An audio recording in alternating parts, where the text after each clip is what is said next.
Hello बच्चों, चलिए प्रश्न को समझते हैं। प्रश्न है, एथेन के 3 मोल में निम्नलिखित परिकलन कीजिए।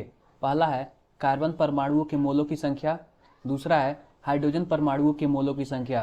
तो बच्चों, सबसे पहले हम प्रश्न की मुख्य अवधारणा को समझते हैं कि प्रश्न की मुख्य अवधारणा क्या है। मुख्य अवधारणा, तो बच्चों आइए देखते हैं कि प्रश्न की मुख्य अवधारणा क्या है। तो हम प्रश्न के मुख्य अवधारणा में ये देखेंगे, सबसे पहले हम 3 मोल एथेन लेते हैं। सबसे पहले मैंने ले लिया एथेन C2H6, ये तो एथेन हो गया। और 3 मोल का क्या मतलब है, इसके पहले मैं 3 लिख दूंगा, यानी 3 मोल एथेन हो गया।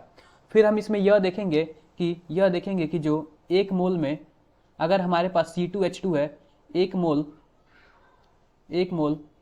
C2H6 में जो कार्बन होते हैं, कार्बन के मोलों की संख्या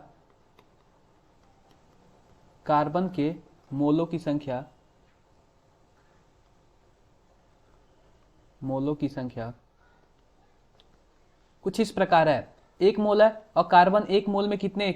एक मोल में 2 कार्बन है। एक मोल एथेन में 2 कार्बन है, तो कितने होंगे? एक मोल एथेन में कार्बन के मोलों की संख्या 2 होगी।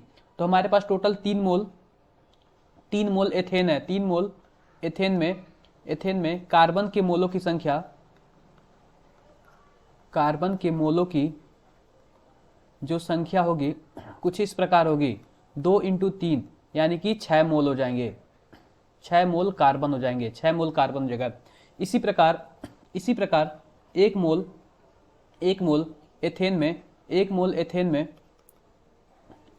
एथेन में हाइड्रोजन के मोलों की संख्या 6 है, क्योंकि एक मोल एथेन में हाइड्रोजन के मोलों की संख्या कितना है?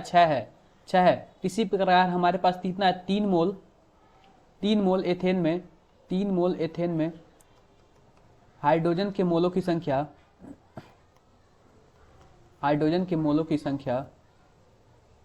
कितनी आएगी?